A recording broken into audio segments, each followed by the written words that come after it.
So, papasalamat tayo dahil binigyan tayo ng pagkakataon ni Lord na kahit medyo masama ang panahon, sama-sama pa rin po tayong mag-aaral ng salita, sumamba at magpasalamat sa Kanya.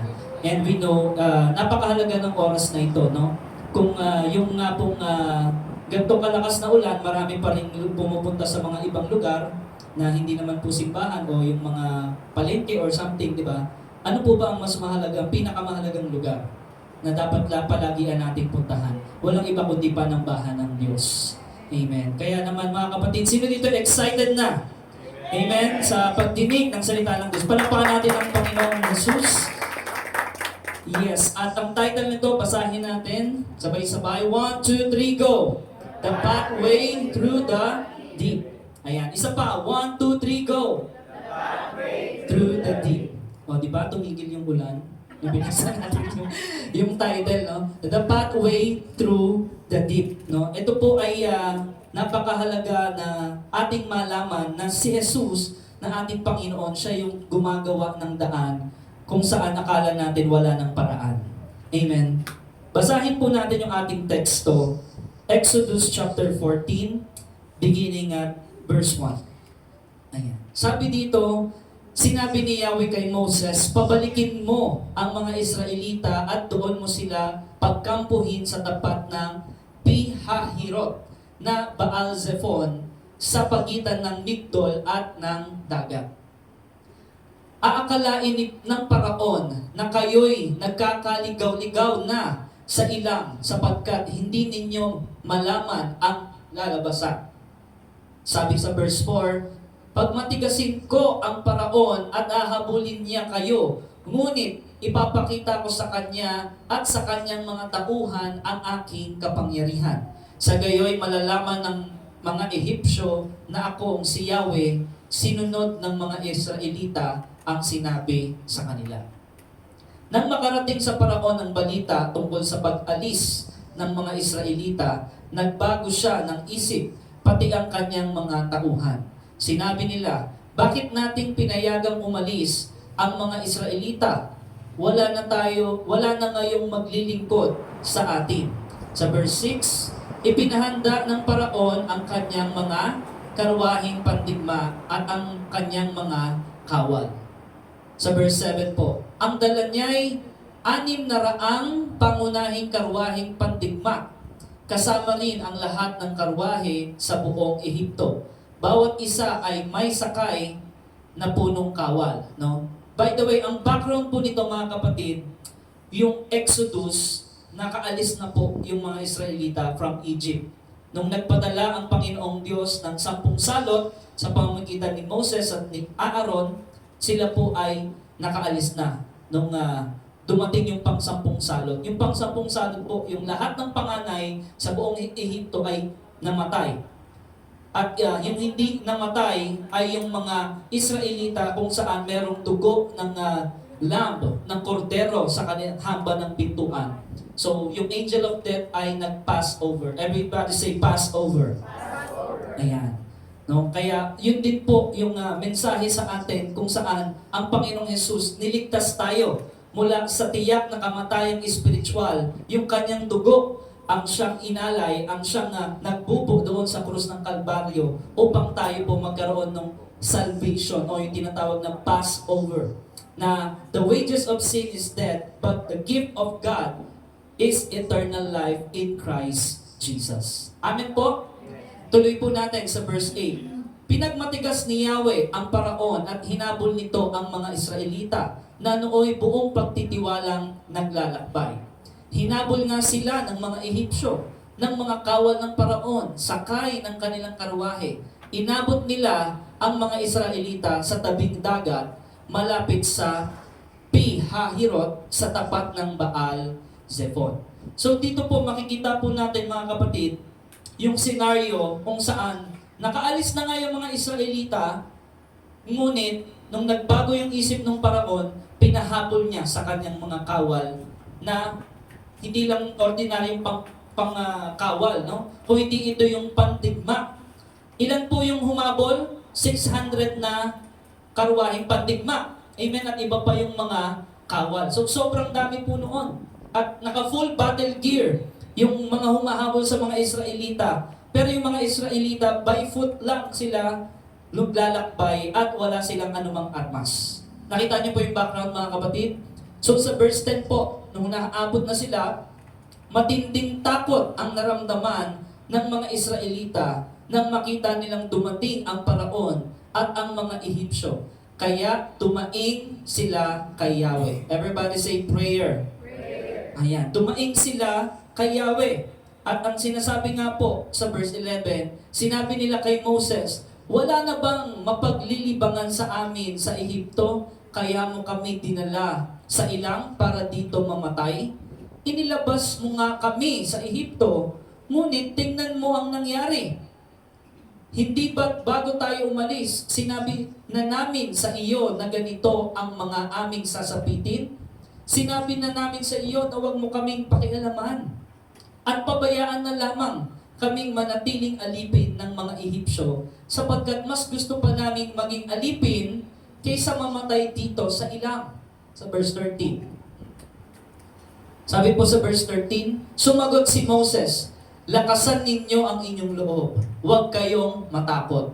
Tingnan na lang ninyo kung paano kayo ililigtas ngayon ni Yahweh. Hindi na ninyo muling makikita ang mga Ehipsyong iyan. Sa verse 14, ipagtatanggol kayo ni Yahweh. Pumanatag lamang kayo. Amen. So hanggang dyan po muna, no? So, yun po ang senaryo kung saan bago yung paghati ng dagat, alam naman po natin kung ano yung nangyari. Tama? Pero bago yung paghati ng dagat, ito po yung senaryo. Yung pagtawid ng mga Israelita sa Red Sea ay isa sa pinaka-dakilang himala na ginawa ng Diyos na naisulat po sa Biblia. Dahil po yung Red Sea na yon, wala naman po talagang daan doon. Pero bakit specifically doon sila pinapunta ng Panginoon? Amen. Bakit yung specific na sinabi, punta kayo sa lugar na iyon, doon sa Baal Zephon. Amen. Doon sa Pahihirot, sabi doon, no? Specifically, sino dito naniniwala, alam na ng Diyos yung mangyayari? Amen. Everybody say, God is omniscient. Ayan. God is an all-knowing God. Alam niya lahat ng mangyayari. Alam niya yung future. Sabihin mo sa katabi mo, God holds our future. Ayan. At may mga bagay sa buhay natin, mga kapatid, na talagang doon tayo pinapapunta ng Panginoon doon sa kung saan mako-corner ka na, kung saan wala kang aasahan kundi siya. Amen. Amen. Amen? At doon mo mararanasan yung pagkilos, yung dakilang gawa ng Diyos, that He is the way maker. Amen. Amen? At sa larawang ito, mga kapatid, makikita natin ang kalagayan nila dun sa paglalarawan ng Biblia. Sa harap nila ay dagat, sa likod nila ay ang nagwawalang hukbo ni Paraon. Hindi lang to basta humahabol, ha? Talagang nagwawala sila, talagang papatayin sila. Amen? So, merong takot sa mga tao, sa mga Israelita. Balik nga po natin yung sa verse 12. Ayan. Sabi sa verse 12 ng mga tao kay Moses, hindi ba't bago tayo umalis, sinabi na namin sa iyo na ganito ang aming sasapitin? Sinabi na namin sa iyo na huwag mo kaming pakialaman. Pamilyar po ba? Yes. Sino dito nakaranas ng gano'n na nililit mo na sa Panginoon, pero sinabihan ka ba niya, tignan mo, sumama ako sa iyo sa Bible study, tapos tignan mo kung ganito nangyari. Amen? Merong nangyaring takot. Sino dito nung na-born again siya, feeling niya mas lalong dumami yung problema? Yes. Tama po, mga kapatid. Amen? Yes. Pero, actually, hindi dumami yung problema. Mas naging aware ka lang kasi born in spirit ka na. Amen? Mas na gising yung senses mo. Mas nagising yung spirituality mo kasi na-born again ka at alam mo na ngayon yung tangka ng kaaway. Meron ka na ngayong discerning spirit. Kaya akala mo lang dumami yung problema, pero nandun na talaga yung dati pa. Yes. Amen po? So, ganun yung sinabi ng mga Israelita, sinisisi nila si Moses kung bakit sila dinala doon sa puntong iyon. Amen? sinabi ko na sa iyo, wag mo akong pakialaman. At pabayaan mo na lang kaming maging alipin. Bayaan mo na ako sa bisyo ko. Bayaan mo na ako dito sa bagay na ginagawa ko sa kadiliman. Amen? Di ba? Nakaranas siguro sa atin, no? Nakaranas tayo ng ganun. Inaakay natin sa liwanag, pero sinasabihan tayo, wag natin tayong pakialam. Amen? Hindi nila alam na kung ano yung kasasapitan ng kasalanan. Pero tayong nakakaalam because we are born in spirit, we know, no? 100% sure, the wages of sin is death. Kaya po tayo meron discerning spirit, meron tayo ngayong espiritu ng Diyos na kung saan may ministry of reconciliation. Yung binabalik natin ang tao sa Diyos, pinupunto natin ang tao sa Diyos. Pinupunto natin ang tao kay Jesus. Na inihahayag natin na si Jesus lamang ang pag-asa natin upang makapagpabago ng buhay. Upang mawala yung kadiliman at mapalitan ng kaliwanagan. Amen. Amen. Ngunit maraming tao na encounter natin, sinasabi sa atin, huwag mo akong pakialaman, pabayaan mo na ako dito. Amen? Ganoon po yun. Pero ano pong sinabi? Sapagkat mas gusto pa nila, sabi doon, maging alipin. Sumagot naman si Moses, lakasan ninyo ang inyong loob. Huwag kayong matakot. Sino dito yung may idea na kung paano yung response sa mga taong gano'n? Yes. Amen. Yes, it is in the Bible na kapag meron kang inaakay sa Panginoon at dumating sa punto na ganoon, na sinasabi niya sa iyo na pabayaan mo na ako dito sa bisyo ko, pabayaan mo na ako dito sa gawain ko, pabayaan mo na ako sa mga bagay ng makamundo. No? Dahil alam niya merong takot doon. Sabi ni Moses, lakasan mo ang inyong loob, huwag kang matakot. Tingnan mo kung paano ka ililigtas ngayon ni Yahweh. Amen? Amen. Yes. Bakit ganoon, Pastor? Nung tinanggap ko si Jesus sa buhay ko, tila ba lalong dumami yung problema ko? Amen? Nagkaroon kami ng financial crisis. Nagkaroon ng sakit sa health. Nagkaroon, Pastor, ng family crisis. At ang dami pang mga crisis. Sino dito narinig na yon? Amen. Pero anong tamang response, mga kapatid? By faith. Lakasan mo. Sabi mo sa katabi mo yun, be strong and courageous. Ayan. Be strong. Tatagan mo, kapatid. Utos yun ng Panginoon. Be strong. Kahit hindi mo nararamdaman na strong ka, kahit nararamdaman mo mahina ka, sinasabi ni Lord, be strong because I am with you. Amen. Makikita mo, liligtas ka ng Diyos na siya. Amen? Hindi na ninyo muling makikita ang mga Egyptiong yan. Yung mga humahabol sa iyo from the past, hindi ka na ulit nila hahantingin. Huwag kang matakot. Makikita mo ang pagliligtas ni Yahweh. Amen po, mga kapatid. Kumbaga sa ilustrasyon, mga kapatid, sino dito yung, siguro narinig nyo na yung GPS. Amen? Yung sa Google Map. Amen? Sa Google Waze. Parang ganon. Nung isipin mo na nagmamaneho ka sa isang lugar na hindi mo kabisado, sino naka-experience ng ganon? Ako hindi pa, sa pag-i-e-bike ko, hindi ko pa na-experience yung yung hindi ko kabisado. Kasi ito, imos-imos lang kami. Diba? Hanggang doon sa Pupantala, yan, kabisado pa yan. Hanggang doon sa Imos Palengke, kabisado ko pa yan. Pero hindi pa kami nakapunta sa, nag-e-bike ako, papuntang Pasig. Hindi ba? Pero, etong ilustrasyon, kapatid, halimbawa ikaw, siyempre yung mga nagdadrive dito, or isipin mo na lang kahit hindi ka na ganun sa sitwasyon, makikita mo yung ilustrasyon eh. No? Hindi mo kabisado. Tapos, bigla kang pumasok dun sa isang eskinita, no, na kalsada, at sa dulo ay isang may malaking pader. Ang tawag dun sa pader, Wall of Jericho. Bigla kang napunta doon. Parang there's no way out. It is impossible. It is impossible. Amen? So habang nandoon ka, sabi mo, dead end na. No? Ano ba tong si Waze? Dito pa ako dinala. Ano ba tong si Google Map? Mali-mali. No? So, habang nakatigil ka doon, may mabilis na sasakyan sa likod mo na gustong bumangga sa iyo. No? Hindi ka makaatras dahil nakaharang, maraming nakaharang. Ibig sabihin, corner ka na. No? So, sino dito na-imagine yung ilustrasyon? Amen. No? Wala ata dyan. Pero, sabi doon, at hindi ka makasulong dahil nga may pader. Nung nasa harap mo, tas merong gustong bumangga sa likod mo, nagpapanik ka na. Tingnan mo yung katabi mo. Nagpapanik ba yan? Ba, relax na relax ata. Amen. In the presence of God, there is fullness of joy. Amen. There is peace. There is hope.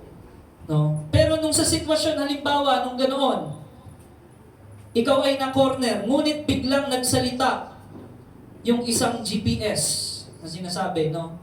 Kasi nagsalita yung kotse mo, nag-GPS ka kasi sa cellphone. No? Tapos sa kotse pala meron din. So sabi nung GPS mo, may accent pa. Mali yung dinaanan mo. Parang gano'n, di ba? Tama ba yung accent ng GPS? Di ba? May gano'n eh.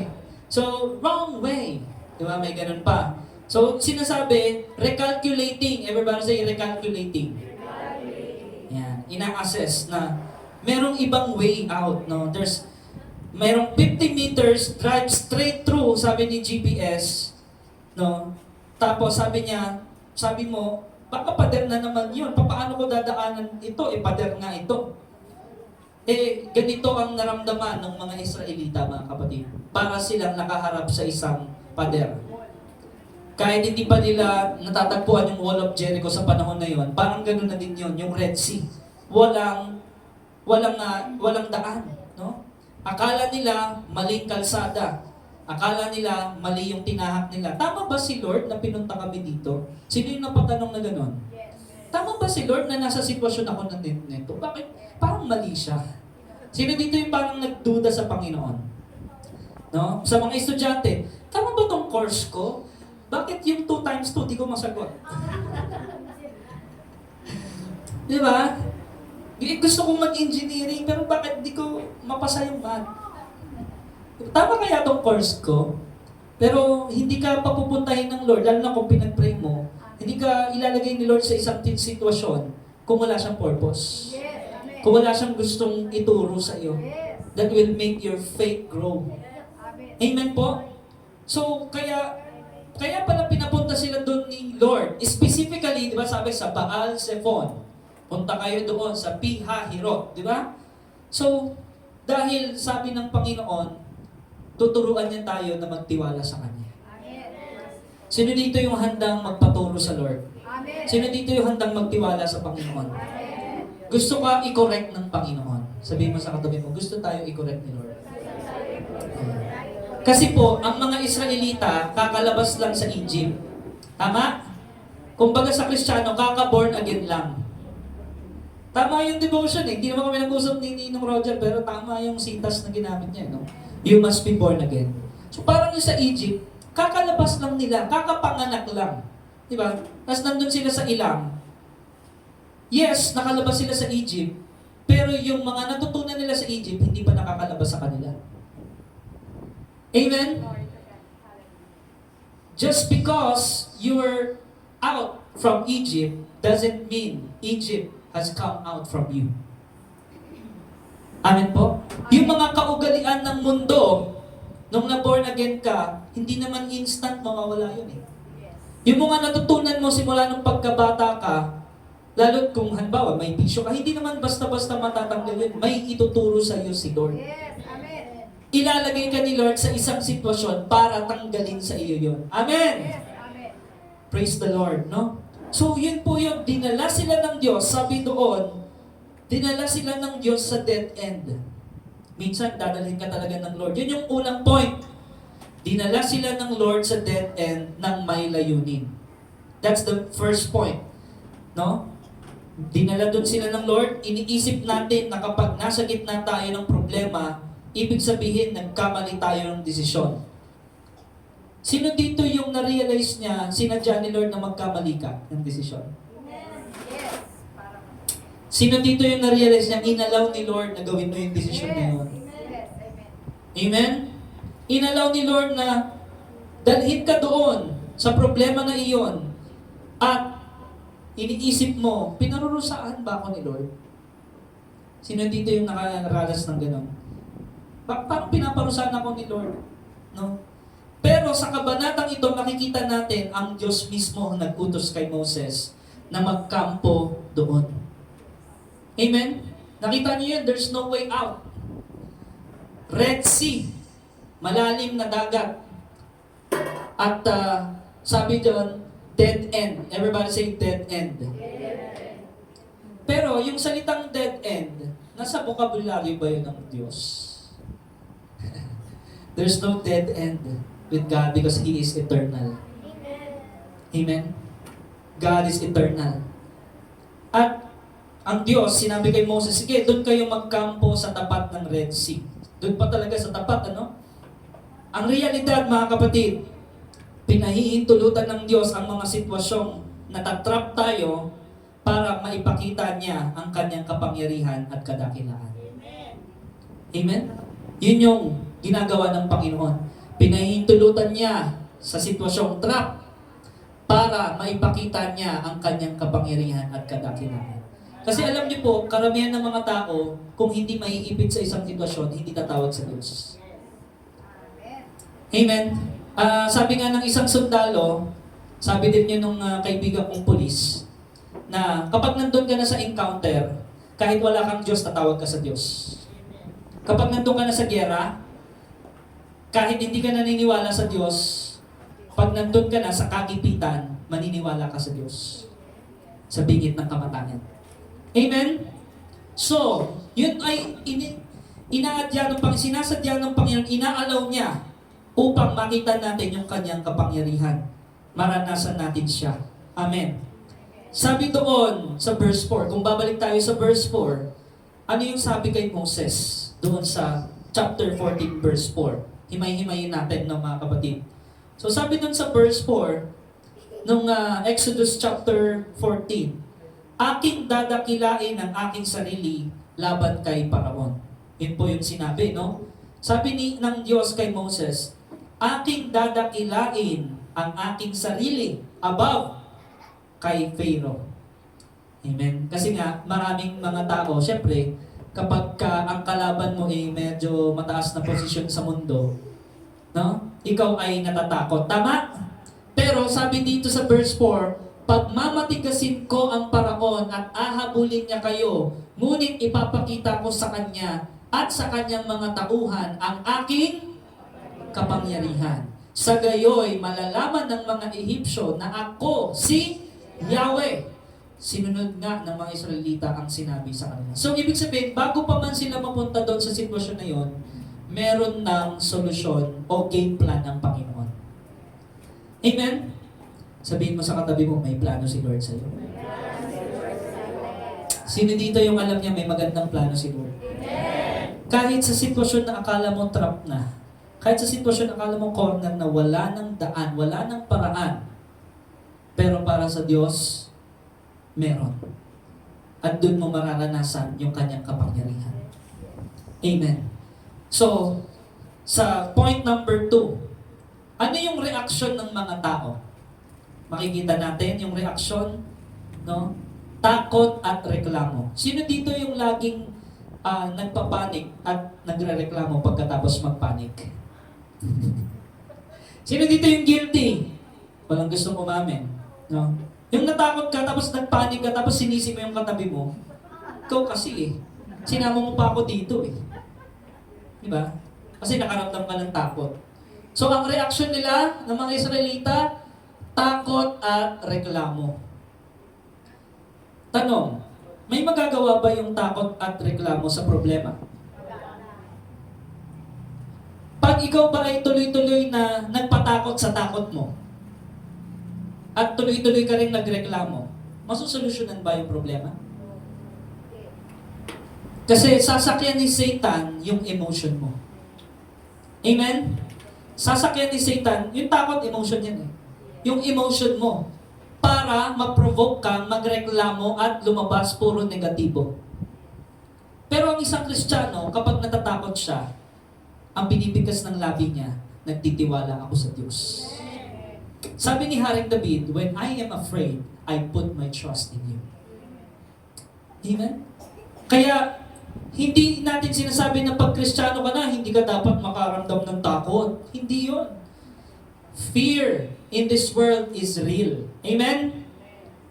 And thus faith. No? So, thus faith is also real. So, nang makita ng mga Israelita na dumarating ang mga hukbo. Pag sinabing hukbo, batalyon yan, Talagang nakakatakot yun. Isipin mo, malayo pa lang tumutunog na yung mga malalaking stallion na kabayo. Diba? Talagang malalakas, nakaruwahe. No? Tapos sila, wala silang mga armas. Ang bitbit nila yung kanilang mga damit, diba? Yung kanilang mga gamit lang. No? So, sa verse 11, basahin po natin. Ayan. Sabi nung mga Israelita sa verse 11, wala na bang mapaglilibangan sa amin sa Ehipto kaya mo kami dinala sa ilang para dito mamatay? Inilabas mo nga kami sa Ehipto, ngunit tingnan mo ang nangyari. Ano po nangyari pagkatapos sila makaramdam ng takot? Pointing fingers to others, no? Blaming others. Sino dito yung guilty na nung nakaramdam siya ng panic or takot, sinisi niya yung malapit sa kanya, kung sino malapit sa kanya? Are we all guilty? Yes. No? Lahat ako, kasama tayo lahat, no? We're all guilty. And that's the reality. Kaya tinuturuan tayo ng Diyos kung paano yung tamang respond. Amen. No? Sabihin mo sa katabi mo, respond in faith. Ayan. So, sinisi si Moses, no? Wala ka na bang ibang alam gawin? Wala ka bang ibang alam paglibangan kundi kami, Moses? Para mamatay kami dito sa ilang, dinala mo pa kami dito? No? So, madali tayong makalimot sa mga nakaraang himala ng Diyos. Sino dito yung guilty din? Isipin mo, inilabas sila sa Ehipto, is that a miracle?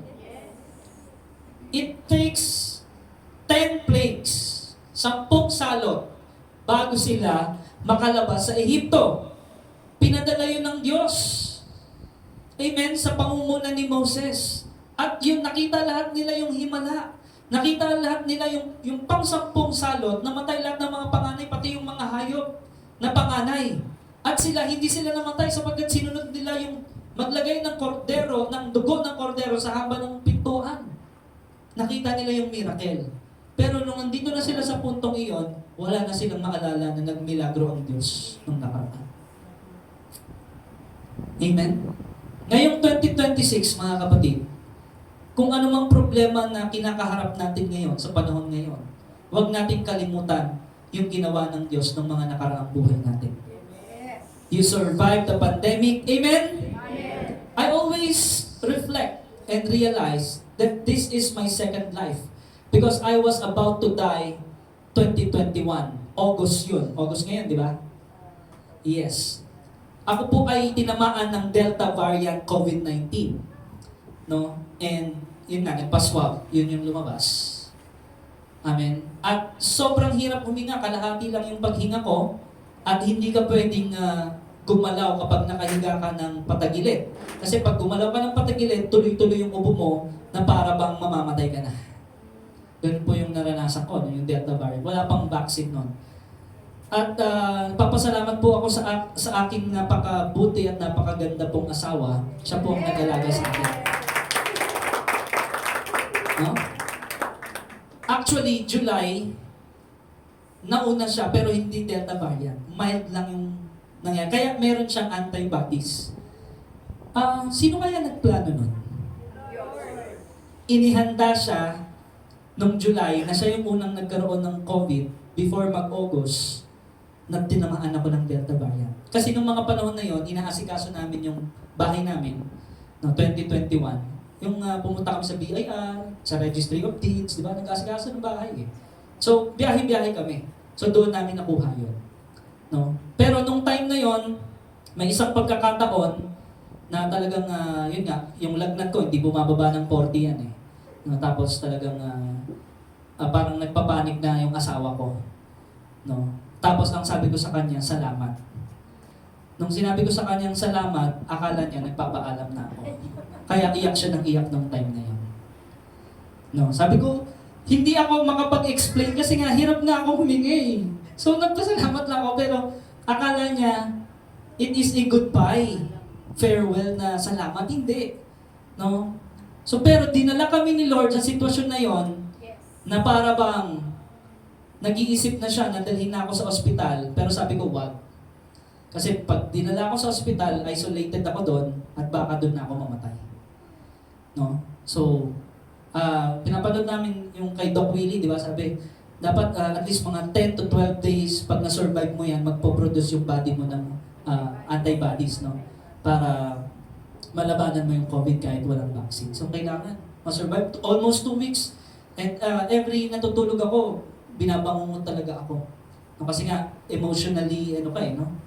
Yung self-esteem mo low, tapos yung health mo talagang, tapos sobrang nangayayat ako nun. Tapos, ayun, ang pinanghawakan ko is yung salita ni Lord. Amen. Amen. Na may plano pa siya sa buhay ko. Amen. No? So, pagkatapos noon, ayun na, nakasurvive, nagkaroon ng antibodies. At salamat sa Panginoon dahil gagamitin niya pala ako na magpastor dito.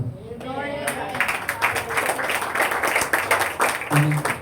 Gagamitin niya pa pala ako sa mga Bible studies. Gagamitin niya pa pala ako sa ospital ng Imus. Gagamitin niya pa pala ako sa SK office dyan sa munisipyo. So, I've never thought na gagamitin pa pala ako ng Lord, diba? Sa sports, sa basketball. So, pero, ang ituturo muna sa iyo ng Lord bago ka maggamit mightily, ay yung magtiwala ka sa Kanya. Dadalhin ka niya sa isang sitwasyon kung saan nakala mo wala nang pag-asa. Amen. Pero ipapakita niya sa iyo, mas dakila siya kaysa sa inaakala mo. Amen. Glory to God. Amen. Palapakan natin ang Panginoong Jesus. Madali tayong matakot, madali tayong makalimot sa mga nakaraang himala ng Diyos kapag humarap tayo sa bagong pagsubok. Kasi yung perspective mo, nandun na sa panibagong pagsubok. Hindi mo na parang nagka-amnesia ka na, oo nga no, nagawa ni Lord resolve yung matinding problema dati kaya niya rin to. Amen? Ganun po dapat ang attitude ng mga Kristiyano.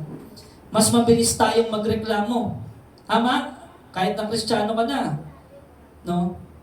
May mga ganung instance na uunahan ka ng negatibong pagsasalita at nakapokus ka sa problema kaysa sa Panginoon. Are we guilty? Yes. No? Kaya tinuturo sa atin ng Diyos yung trust in the Lord with all of your heart Amen. and do not lean on your own understanding. Amen? Number 3, kapatid, yung punto natin. Ang pagtugon ng pananampalataya. Everybody say, be still and be silent. Ayan. Prayer yan sinasabi doon.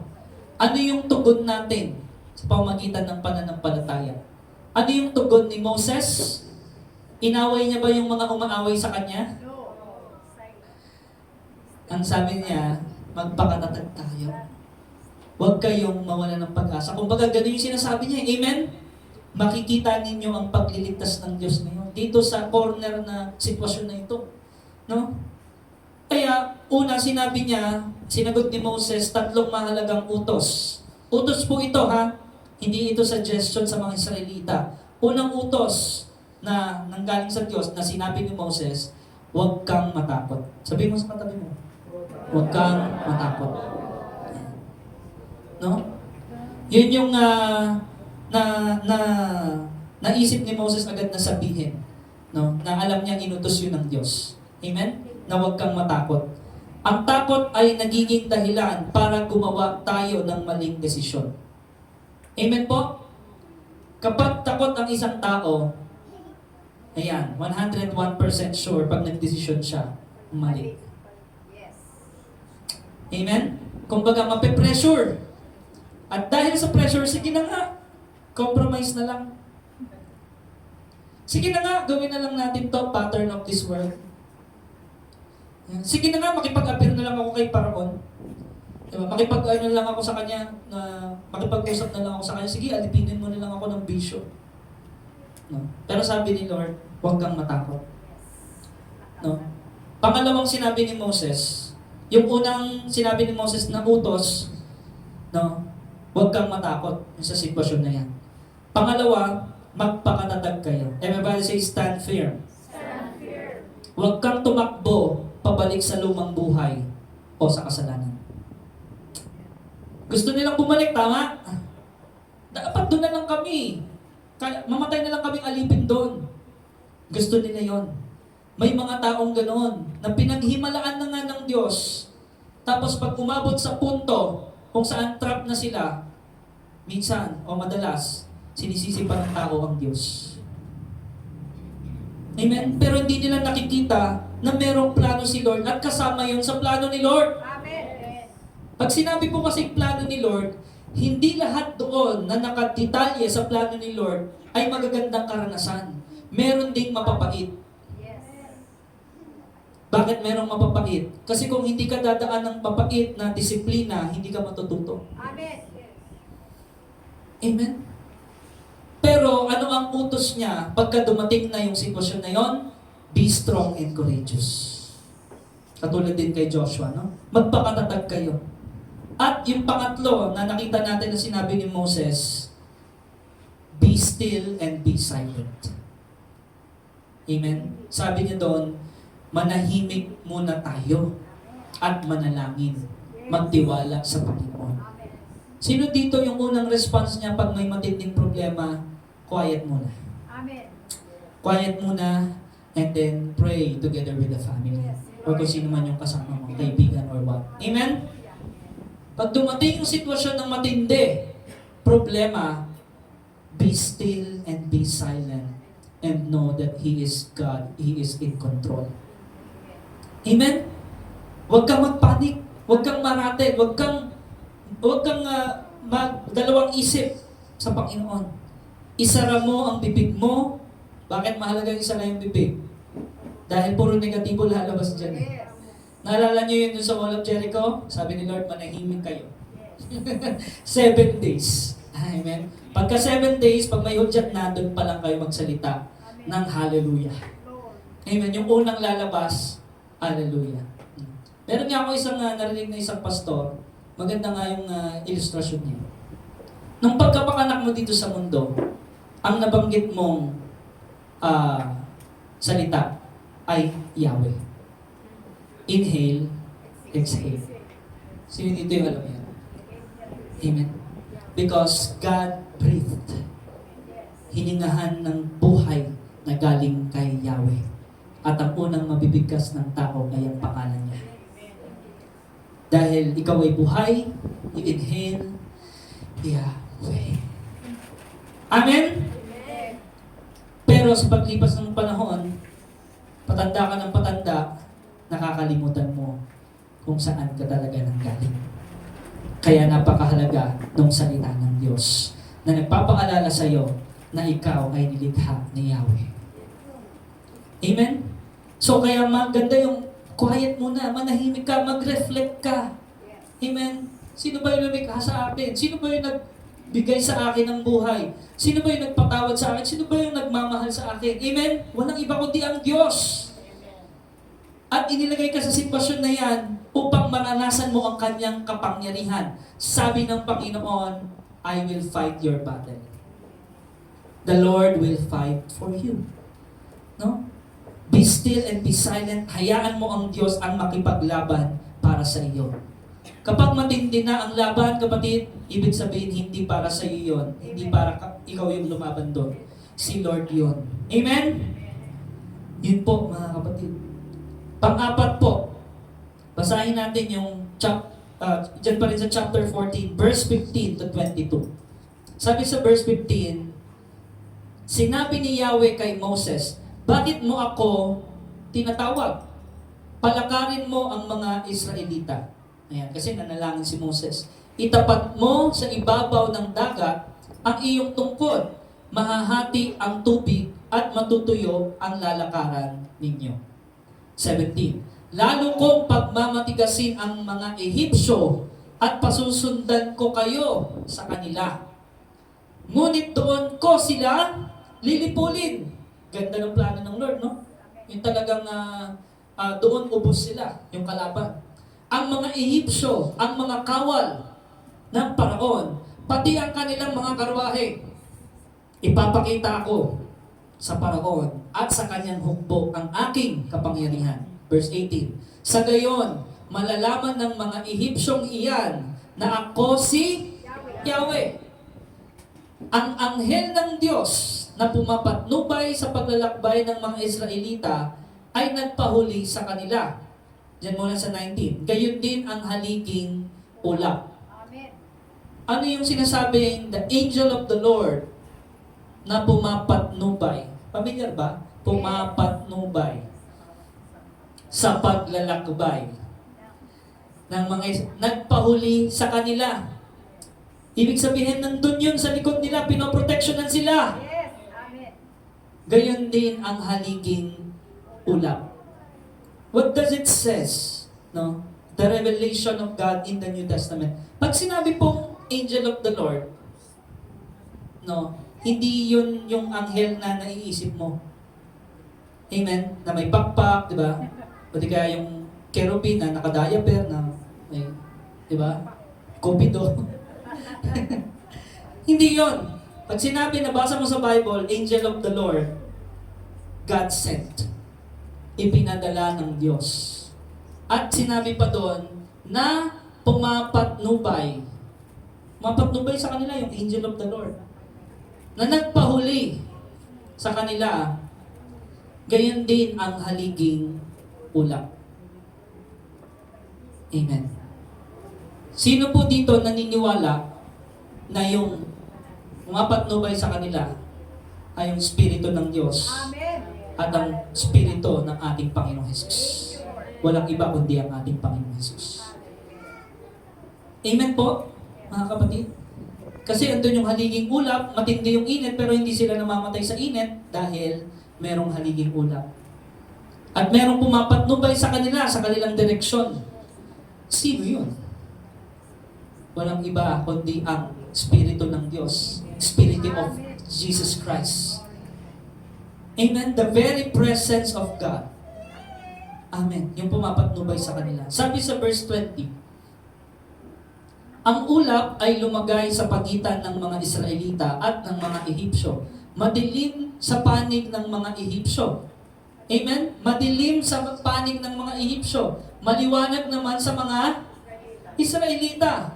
Dumating ang gabi at ang mga Ehipsyo ay hindi makalapit sa mga, kasi nagliliwanag sila no? Tapos sa mga Ehipsyo, madilim.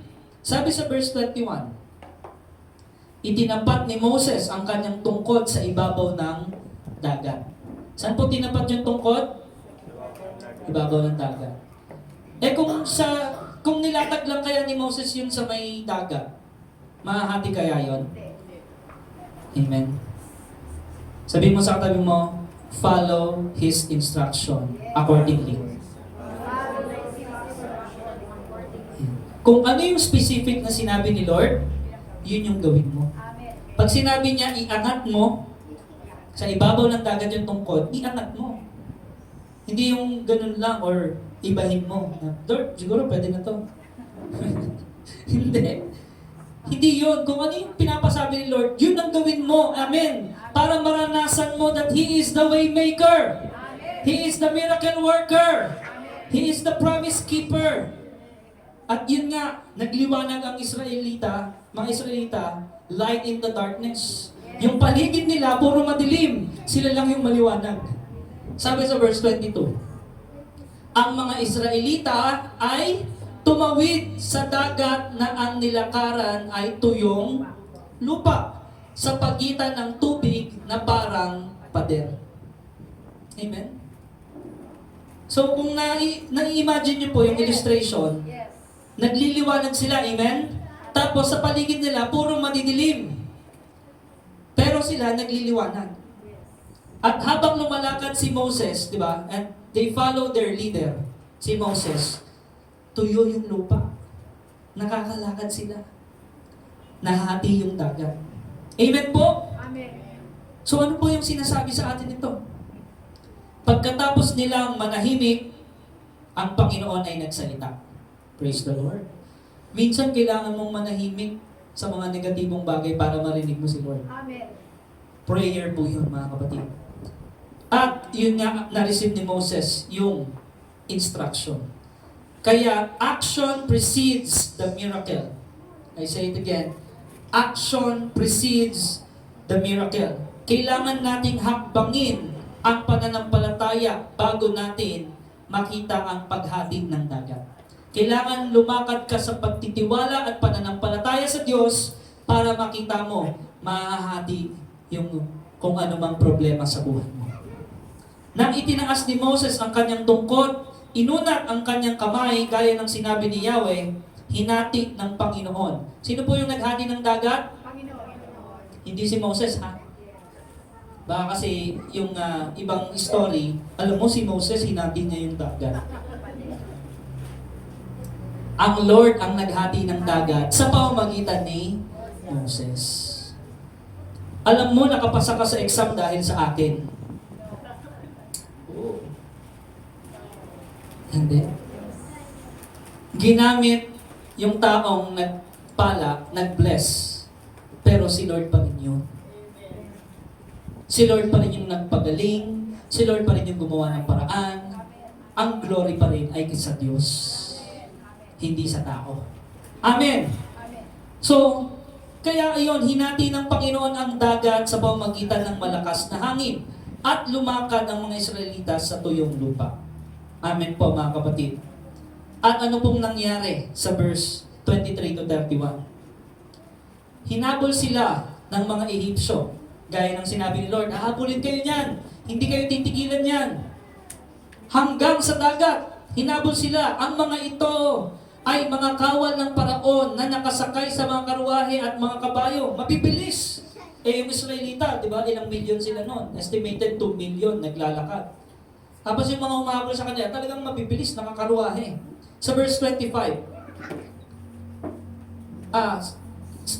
nang magbubukang liwayway na, ang mga Ehipsyo ay ginulo ni Yahweh mula sa haliging apoy at ulap. Sino po yung gumulo sa mga Ehipsyo? Ang Diyos. He is in control. Amen. Sa 25,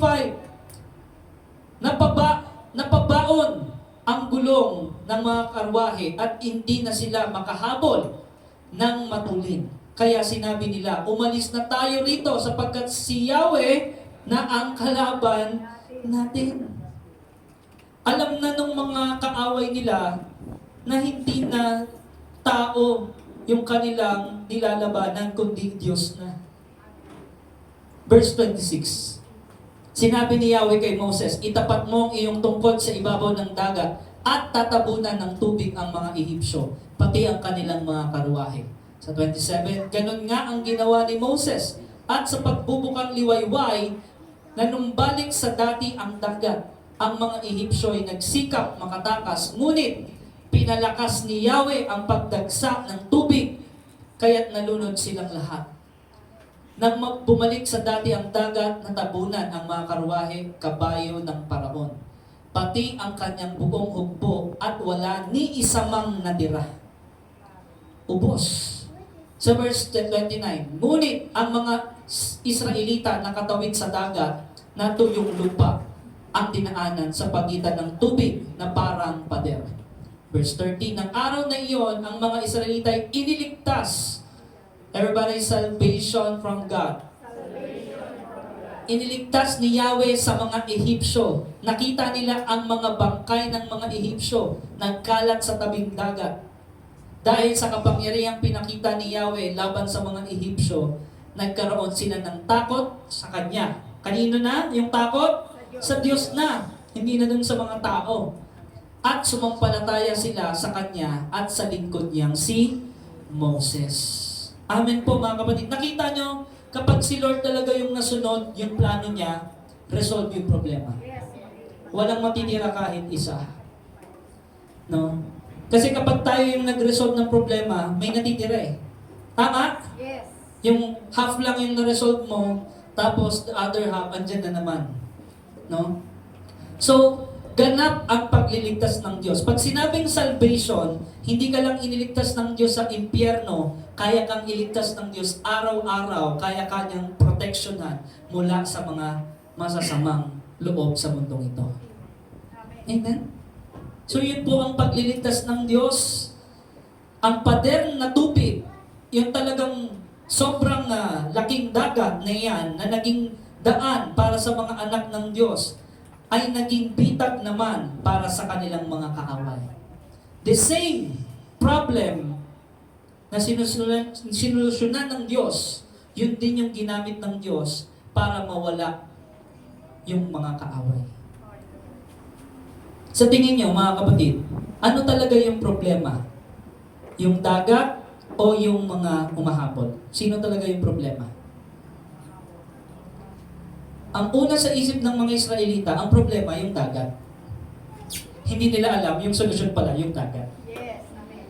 Minsan sa buhay natin, ang iniisip natin, ang problema, diba, yung sitwasyon na kung saan nasaan ka. Hindi mo alam na yung sitwasyon na pala yun, dun lalabas yung solusyon Amen. para pagpalain ka ng Panginoon. Amen po? Kaya inaalaw ng Panginoon. Sa unang tingin, akala mo ang problema, yung dagat kasi paharang-harang, nakahadlang. Pero ang totoo palang problema, yung mga humahabol sa iyo ng mga bagay sa mundo. Amen. So kaya, naitapon ang mga Ehipsyo sa gitna ng dagat at walang natira sa kanila. Everybody say, victory. Ayan. Kanino po nanggagaling ang tagumpay? Sa Panginoong Diyos. Ang mga problema ang kinatatakutan mo ngayon ay hindi mo na muling makikita kapag ang Diyos ang kumilos sa buhay mo. Amen? Sino dito yung mga problema niya dati, totally wala na? Amen. Kasi may mga problema nung nakaraan, hinahabol ka pa ngayon. Diba? Amen! Gusto mong mawala na?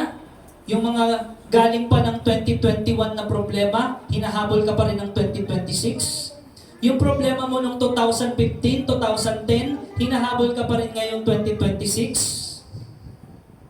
Meron nga yung problema nila 90s pa. Pero ngayong 2026, nandoon pa rin. Nakukuha natin, mga kapatid. Yung bansang Pilipinas nga Tuloy ko pa ba ito? Baka maposas tayo. Yung bansang Pilipinas nga yung problema nung nakaraan, dinala pa rin hanggang ngayon.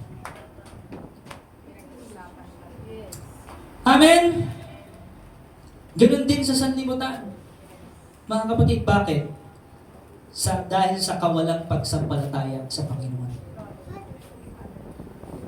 Yung mga humahabol ng problema sa buhay mo, sa iyo, na nakaraan, na buhay pa rin ngayon.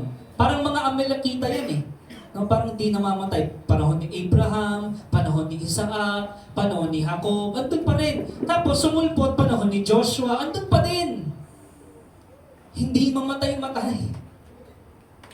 Sino dito yung nakaka-relate? No? Sulpot ng sulpot. Diba? Na sabi, familiar to Noong 2015, nakita ko na to Amen? May mga ganun ba kayong instance? No? Sa buhay na yung pinagaling ka na ng Lord doon, tapos biglang nabuhay ngayon. Amen? So where's the disconnect? Where is the disconnect? Kawalan ng pananampalataya. Pero kung lumalakad ka, you live by faith, you walk by faith, and not by sight, mga kapatid, nandun, mararanasan mo yung problema totally resolved. Wala na, bahid ng nakaraan. Alam niyo yung generational curse? Hindi na nakarinig na nung word na yun. Generational curse.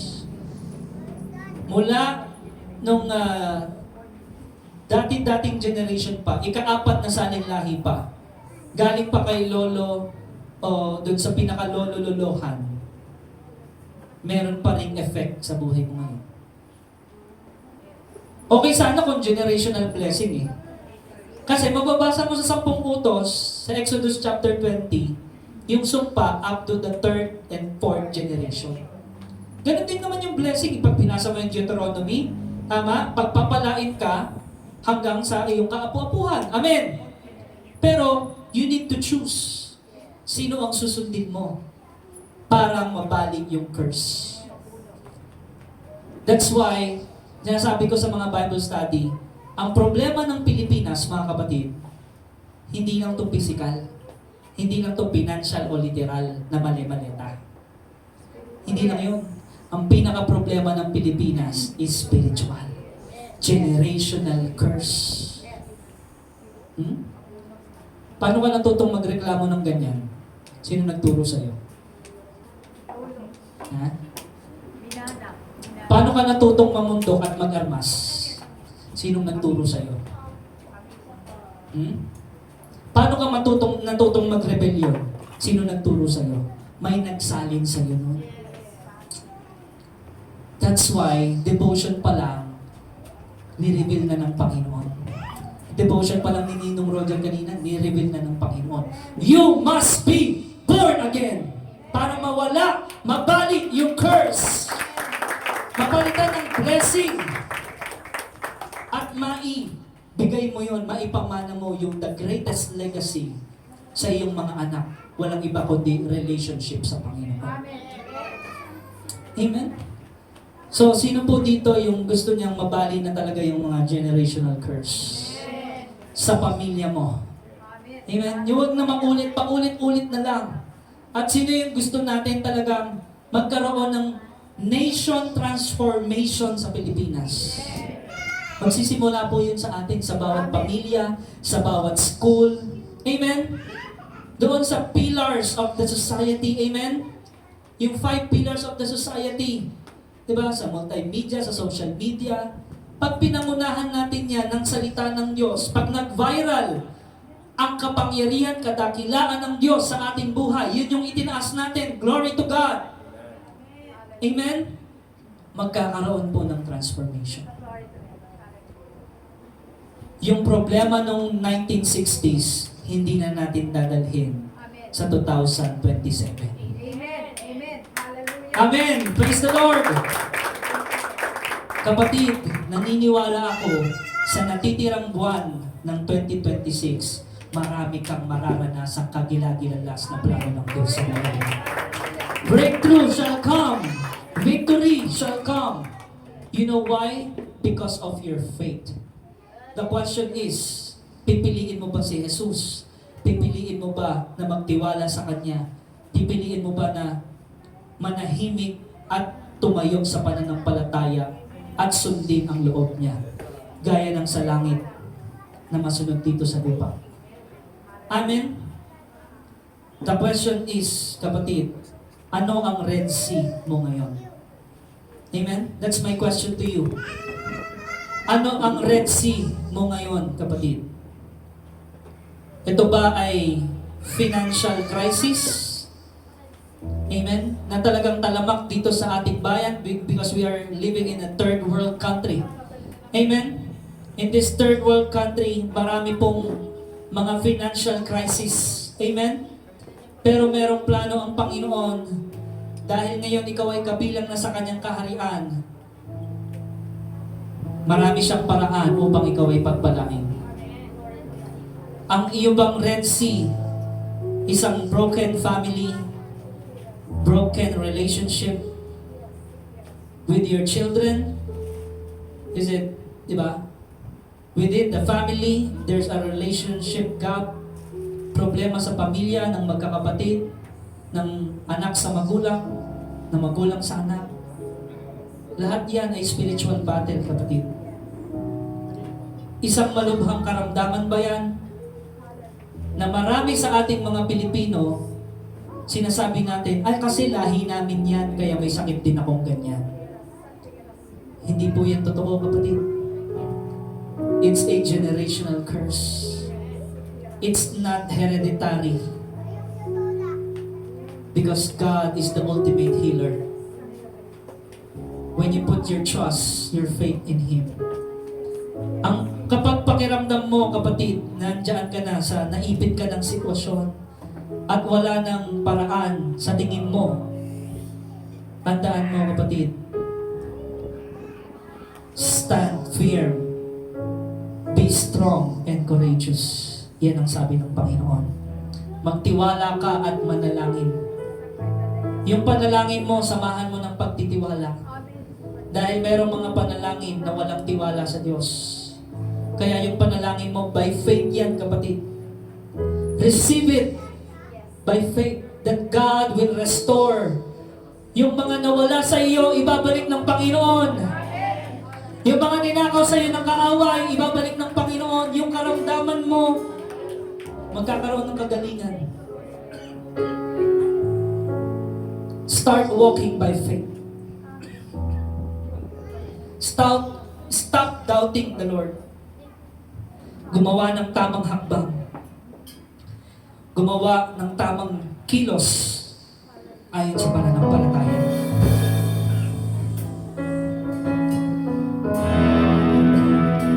Kaya kapatid, expect God's victory. Expect God's breakthrough in the wilderness. Tayo po'y tumayo, mga kapatid. Let us worship the Lord. Let us entrust everything into His mighty hands. Kung ano ang Red Sea mo ngayon, kung ano ang malaking problema at pagsubok sa buhay mo ngayon, sa pamilya mo ngayon, ang Diyos na gumawa ng langit at lupa ang siyang tatapos sa problema mo. Siya rin ang Diyos na kasama mo ngayon. He is with you. He is for you. Sa pangalan ng Panginoong Jesus. Thank you, Lord. Thank you, Jesus. We worship you, Lord. Come on, church. Make this your prayer. You are here, moving in the earth. I worship you. Yes, Lord. I worship you. You are here. You are here, moving in this place. I worship you. I worship you. You are here.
Kung yan man ay karamdaman, sakit, emotionally, physically, kapatid, ihakbang mo yung mga paa mo dito sa harap.